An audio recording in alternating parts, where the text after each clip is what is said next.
Olá, sejam muito bem-vindos ao segundo webinar do ciclo de webinars dedicado à exploração dos recursos associados ao manual ADN8. Meu nome é Nuno Ribeiro e sou, juntamente com Bento Cavadas e Bruno Souza, um dos autores do manual. E hoje venho aqui falar-vos sobre duas atividades diferentes, mas que nos parecem ser muito úteis para a sala de aula e, como tal, relevantes para virmos cá falar sobre elas. São ambas atividades práticas, com tipologias diferentes, que usam materiais diferentes, mas que, do nosso ponto de vista, vão, de algum modo, dinamizar aquilo que são as práticas leitivas, e contribuir para um tipo de aula mais diversificado. A primeira dessas atividades ou dessas propostas é um simulador de relações bióticas. Esta atividade enquadra-se nas aprendizagens essenciais de distinguir interações intraespecíficas de interações interespecíficas e explicitar diferentes tipos de relações bióticas e ainda interpretar informação relativa a dinâmicas populacionais decorrentes de relações bióticas, avaliando as suas consequências nos ecossistemas. Para esta atividade usa-se um simulador esse que é baseado no trabalho científico de um biólogo russo chamado Georgy Gauss, que na primeira metade do século XX desenvolveu o seu trabalho científico usando várias espécies de protozoários e estudando esses protozoários num ecossistema fechado e artificial, obviamente, em laboratório, em placa de Petri, mas que lhe, no fundo, permitiu perceber a dinâmica das populações e perceber que, por exemplo, num determinado ecossistema fechado, não é possível que duas espécies diferentes ocupem o mesmo nicho ecológico, ou seja, o nicho ecológico diz respeito a uma espécie apenas, ou só uma espécie consegue ocupar um nicho ecológico em cada dado momento. E baseado então nesse trabalho científico que foi desenvolvido por Georgi Gauss, desenvolveu-se um simulador que contém 4 espécies que foram usadas por este biólogo. Ou seja, uma delas é o didínium, depois temos 2 espécies de paramécias e depois uma espécie de bactérias, neste caso cianobactérias, bactérias fotossintéticas, que são mantidas aqui não para se estudar efetivamente com as outras espécies que relação é que se estabelece entre elas, mas mais como alimento, como base para que as paramécias, que são suas predadoras, possam existir. A nossa sugestão é que dividam a turma em grupos diferentes e que grupos diferentes estudem relações diferentes, ou melhor, espécies diferentes, para perceber que relação é que se estabelece entre eles. Um, a ideia é que esse trabalho seja orientado e para orientar esse trabalho nós desenvolvemos uma ficha que vos faremos chegar a seguir este webinar. Ficha de trabalho essa que parte de uma pergunta de investigação e que, no fundo, permite aos alunos perceber ou definir que espécies é que vão estar a estudar, ou seja, que relação se estabelece entre a espécie 1 e a espécie 2, e a própria ficha orienta efetivamente o aluno pelo trabalho que tem que fazer. Ou seja, além dessa pergunta de investigação, em que o aluno tem que aqui colocar que espécies é que vai estar a investigar, depois o que se pretende é que no primeiro ensaio ele ponha a crescer uma espécie isolada da outra espécie. Com isto não estou a dizer que é a única espécie que vai pôr nessa placa de Petri, mas sim que não vai colocar lá a outra espécie que está aqui a tentar estudar qual é a relação biótica que se estabelece. Num segundo ensaio faz o mesmo com a outra espécie e num terceiro ensaio faz a junção das duas espécies na mesma placa e perceber depois qual é o resultado que obtém nesse ensaio. Como se pode ver aqui, os resultados obtidos devem ser representados sob a forma de um gráfico e vamos já ver que o simulador facilita bastante esse trabalho, mas a ideia é que, apesar de haver um gráfico no simulador, a ideia é que os alunos o construam aqui, façam o seu próprio gráfico para que possam também desenvolver essa técnica nesta atividade. O simulador, obviamente que está disponível na aula digital, está associado ao manual ADN8 e, como podem ver, tem um interface muito simples. Ou seja, temos apenas, eu vou passar então ao simulador propriamente dito, estamos nele agora. Tem apenas a possibilidade de nós definirmos qual a quantidade de cada uma das espécies que temos aqui disponíveis para colocar na tal placa de Petri. E imaginando que nós queremos aqui, então, ver qual é a relação que se estabelece entre paramécia e Morelia, e didínium, sendo que vamos ter que pôr bactérias, porque na informação que nos é dada é dito que que o simulador se baseia nas experiências de Gauss e tem em conta os seguintes princípios. As bactérias são fotossintéticas e servem de alimento às paramécias. Diz aqui também que Paramécia bursária tem uma relação endossimbiótica com algas verdes, e que realizam fotossíntese e fornecem alimento ao seu hospedeiro, o que dá uma vantagem ecológica desta espécie de Paramécia sobre a outra espécie de Paramécia, ou seja, Paramécia morelia.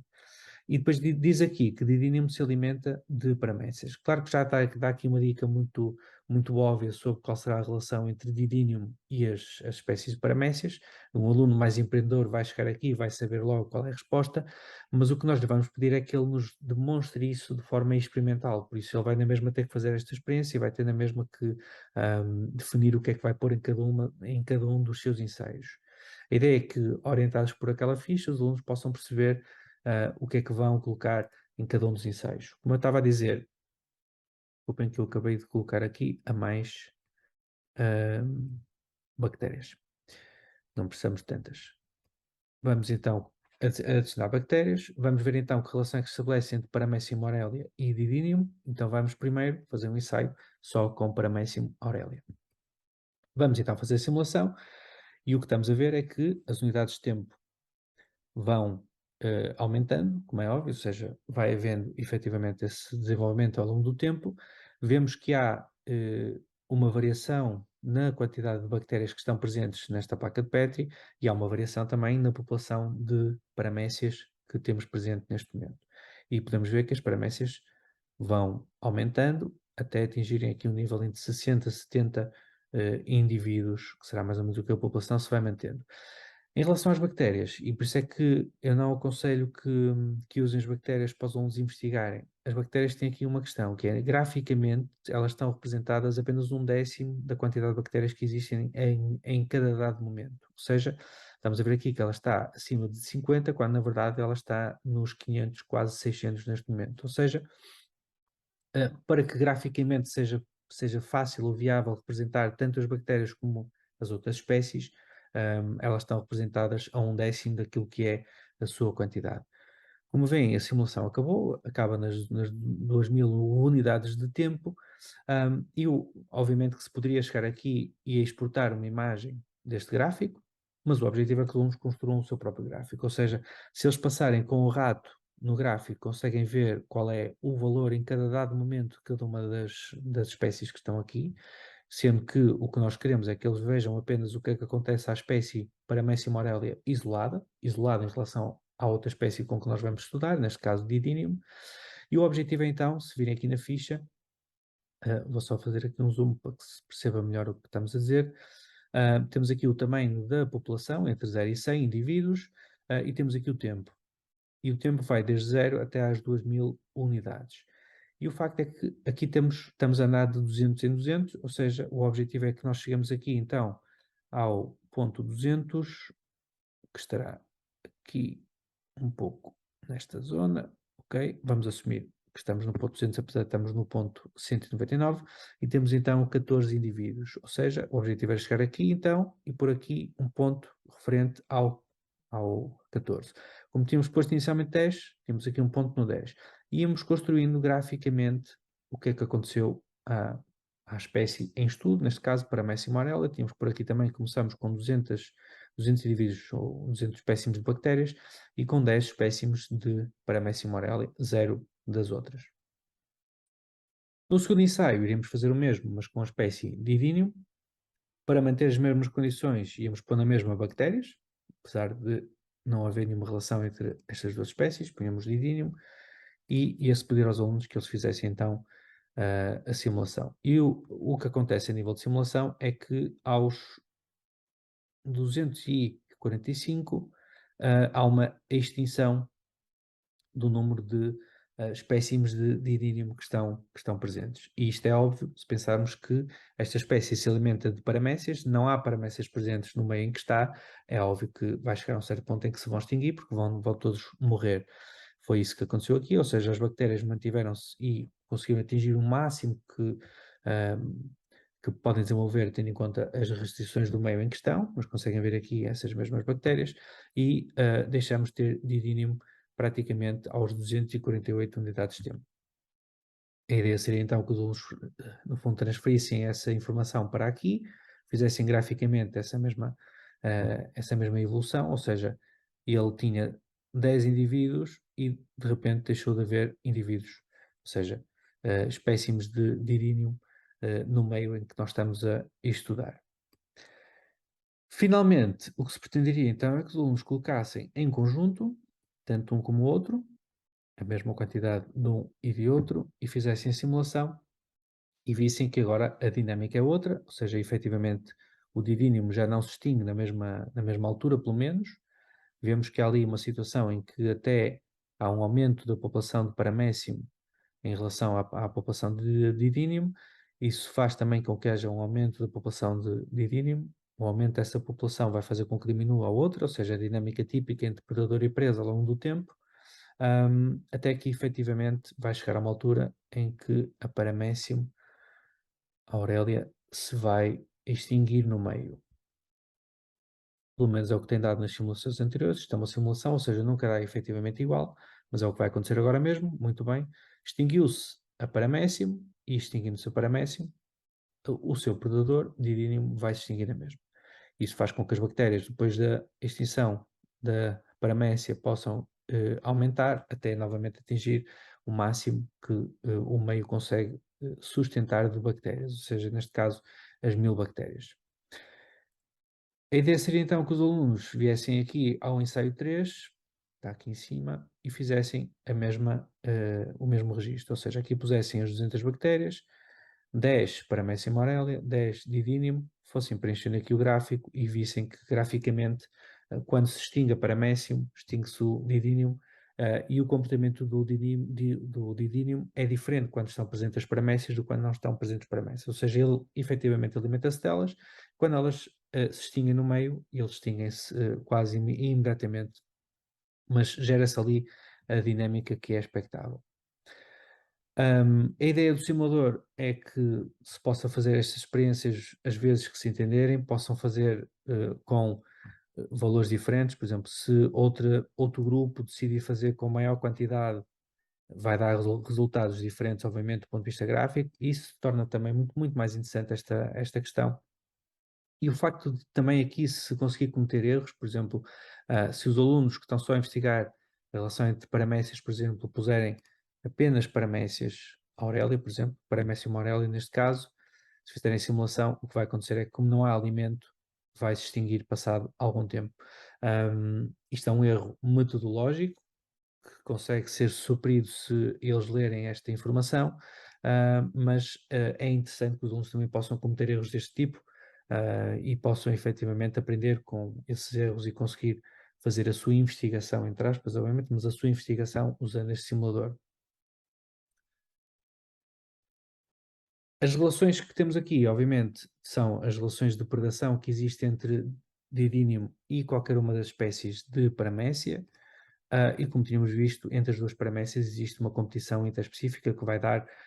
que quando uma está isolada da outra, na presença de bactérias, vai desenvolver até um certo nível, a outra vai desenvolver até um certo nível, e quando estão os dois presentes, vão ser ambas prejudicadas, por isso é que existe competição interespecífica, e como tal, isso vai ser traduzido num gráfico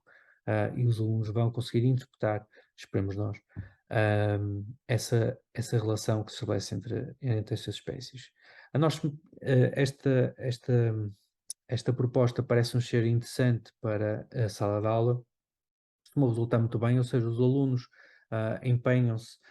e tendo diferenças entre grupos também acaba por aumentar o interesse porque estão a investigar algo que é diferente dos outros.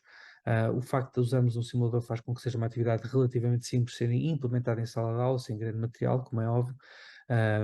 E eu relembro que todos estes simuladores estão, no fundo, preparados para ser explorados tanto em computador, como em tablet, como em smartphone, ou seja, em última análise, podem,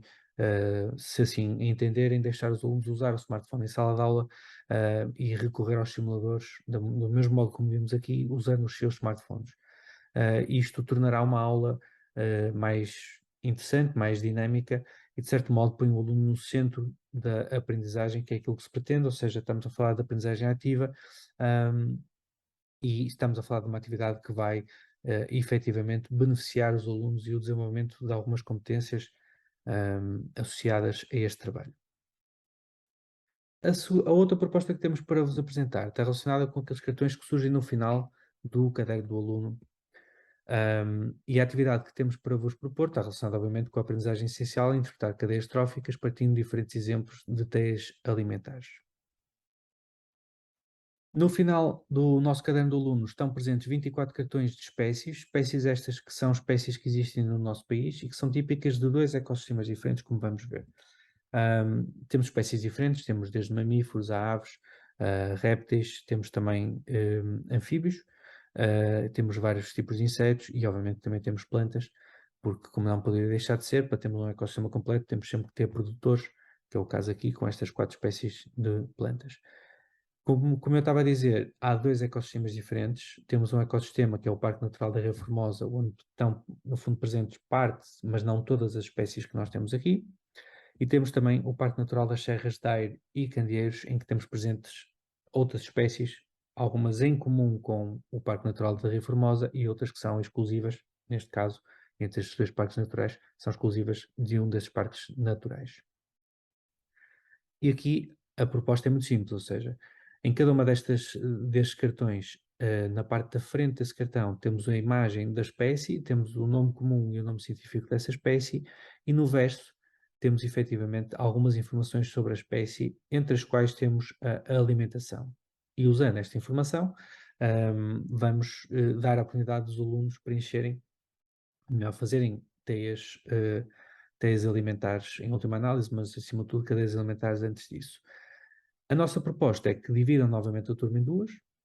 uma que lide com as espécies de um ecossistema, a outra que lide com as espécies de um outro ecossistema, para não terem as mesmas espécies e, de certo modo, poderem também diversificar aquilo que são as informações que dão aos alunos e aquilo que são as informações que os alunos conseguem obter. As tarefas que se propõem aqui são muito simples e diretas, como é óbvio, ou seja, primeiro olhar para todas as espécies que têm relativamente ao ecossistema que estão a observar e identificar quais são os seres vivos autotróficos e heterotróficos. No caso, as plantas são os autotróficos, todos os outros são heterotróficos, todos os animais. E depois a proposta é que eles construam cadeias alimentares. E aqui podem até lançar o desafio de ver quantas cadeias alimentares diferentes é que eles conseguem construir com as espécies que têm disponíveis com 4 níveis tróficos. E depois identificar, obviamente, para cada nível trófico, quem é que é produtor, consumidor primário, consumidor terciário, secundário também. No final, pode-se também pedir para eles construírem a teia alimentar da região. Aqui já será mais complexo, obviamente, que são várias as espécies e, como tal, vai haver ali alguma complexidade nas relações que se estabelecem entre eles, mas tenho a certeza que eles, com mais ou menos dificuldade, vão conseguir fazer, ou no fundo, criar até alimentar da região que lhes é proposta. A título de exemplo, temos aqui algo que diz respeito ao ecossistema do Parque Natural da Ria Formosa. Temos aqui este produtor, no caso esta árvore, ou seja, um madronheiro que serve de alimento a esta mosca, que é o consumidor primário, a polpa que se alimenta de vários insetos também se alimenta desta mosca e como tal é o consumidor secundário, e finalmente temos ali a raposa vermelha que se alimenta da polpa e como tal é o consumidor terciário. A ideia também aqui é que os alunos expressem aquilo que é a transferência de energia de matéria que ocorre entre estas espécies através das setas, é assim que se faz uma cadeia alimentar, como todos nós sabemos, mas como certamente também já sabemos, porque já não é a primeira vez que damos aulas ao 8º ano, é que muitos dos alunos confundem a direção da seta e acabam por pôr a seta do consumidor para o produtor, por exemplo. Pelo que eu entendo, eles fazem isso porque dizem este alimenta-se daquele e como tal a seta representa a frase que se está a dizer, quando a frase tem que ser dita ao contrário, que é o medronheiro serve de alimento à mosca, que serve de alimento à polpa, que serve de alimento à raposa, porque a seta representa, como sabemos, a transferência de energia de matéria que ocorre com essas relações alimentares que se estabelecem entre estas espécies. Mas é exatamente por isso que esta atividade é interessante, porque vai, no fundo, permitir aos alunos errarem e, de certo modo, corrigirem o seu erro a posteriori. A ideia depois, quando se fala de fazer a teia alimentar, será juntar as outras espécies e à medida que se vai juntando espécies, vai-se complexificando esta teia alimentar e aqui fica ao vosso critério quantas espécies é que querem que os alunos coloquem, se querem que efetivamente coloquem todas as espécies que estão presentes neste ecossistema, se querem apenas algumas, ou seja, a ideia será fazer uma teia alimentar mais ou menos complexa conforme aquilo que é a capacidade que os alunos têm para resolver esta questão. Mas, no fundo, usando esta atividade, nós conseguimos, de um modo bastante prático, e usando material que é manipulável, que também é outra vantagem em relação àquilo que é uma atividade feita do ponto de vista digital, que os alunos possam construir não só cadeias como teias alimentares, usando espécies que são tipicamente portuguesas, ou pelo menos que existem no nosso país. Só um último ponto em relação a estes cartões que existem no nosso caderno do aluno. Eles são úteis não só para o capítulo 2.2 de que estávamos a falar, mas também para outros capítulos do manual e, como tal, podem ser usados em vários momentos ao longo do ano e não apenas num momento específico. Por exemplo, em relação ao capítulo 2.1, quando falamos das interações bióticas e abióticas num ecossistema, o facto de termos espécies que pertencem a dois ecossistemas já nos permite, de algum modo, fazer esse exercício com os alunos, que é os alunos olharem para todas as espécies, para as 24 espécies, e indicar então quais é que existem num ecossistema e quais é que existem no outro ecossistema. E perceberem que há espécies que são comuns, que têm uma distribuição muito mais global a nível do nosso território nacional, e outras são muito mais específicas e, como tal, que só existem ou por questões de altitude ou por questões de proximidade ao mar, só existem em determinados ecossistemas. E outra atividade, ou outra sugestão de atividade relacionada ainda com este capítulo, é o facto de muitas destas espécies que nós optamos por incluir, terem adaptações a fatores abióticos específicos. Por exemplo, no caso deste cartão aqui, que corresponde à cobra d'água viperina, o que nós conseguimos saber é que é uma cobra, mas que é adaptada, obviamente, ao fator abiótico água, e como tal tem uma adaptação muito óbvia, e o objetivo é que os alunos então identifiquem que espécies é que têm adaptações a diferentes fatores abióticos e os agrupem de acordo com essas adaptações. No nosso capítulo 2.4, quando falamos nas perturbações no equilíbrio dos ecossistemas, mencionamos obviamente espécies invasoras, e dentro destas 24 espécies há algumas espécies que são invasoras, que não são originárias do nosso país, como é o caso da formiga argentina, como a própria Maria, que é originária da América do Sul, não distribuída não apenas na Argentina, até porque está distribuída em quase todo o mundo neste momento, mas é originária da América do Sul e no nosso país tem este nome, ou seja, chama-se a formiga argentina, e o facto é que é uma espécie invasora, não é uma espécie autóctone, e aqui podemos também olhar para as 24 espécies e ver quais é que são autóctones, ou seja, que sempre existiram no nosso país, e quais é que são efetivamente invasoras, como é o caso desta espécie. E, finalmente, quando estamos no nosso capítulo 2.6 e estamos a falar sobre as áreas protegidas e ordenamento e gestão do dito território, estamos a falar, obviamente, de proteger as espécies, e há várias espécies diferentes que estão com estatutos de conservação diferentes. E essa informação está aqui presente para as 24 espécies que temos associadas ao manual, ou neste caso ao caderno do aluno. E o facto é que nós aqui também podemos pedir aos alunos que agrupem, de acordo com o Estatuto de Conservação, estas espécies e perceber que, por exemplo, há algumas que têm, como se pode ver neste caso, um estatuto pouco preocupante, quer dizer, que ainda estão em número suficiente para não estarem em perigo de extinção, outras, como é o caso da gralha de bico vermelho, em que sabemos que existe efetivamente perigo de extinção, ou seja, o número de indivíduos que existem no nosso país estão efetivamente ameaçados, principalmente por ameaça dos ecossistemas a que elas pertencem, e como tal, temos aqui também outro exercício que se pode fazer, é um momento de reflexão sobre, dentro destas espécies, quais é que estão mais ameaçadas, quais é que estão menos ameaçadas, mas de certo modo também lhes dá a oportunidade de olhar para espécies concretas e perceberem se é preciso ou não proteger as áreas em que elas vivem, porque obviamente é o objetivo deste capítulo 2.6 também, é que os alunos percebam a necessidade de haver essa mesma conservação. Era isto que nós hoje tínhamos para vos apresentar, ou seja, o webinar chega então ao fim, resta-me apenas agradecer em meu nome pessoal, em nome dos meus colegas Bento e Bruno, em nome da editora também. Muito obrigado por terem estado connosco até ao final e o que nós esperamos é que estas atividades sejam úteis e fazemos votos que sejam um bom contributo para a vossa prática leitiva, e nesse sentido, que no fundo contribuam para que as aulas sejam dinâmicas, para que as aprendizagens dos alunos sejam efetivamente significativas, e nesse sentido que se possa contribuir ativamente para que os alunos aprendam mais e melhor, usando os recursos que têm disponíveis através do manual ADN8. Resta-me apenas então despedir-me, agradecer novamente a vossa atenção e despedir-me até ao próximo webinar. Obrigado.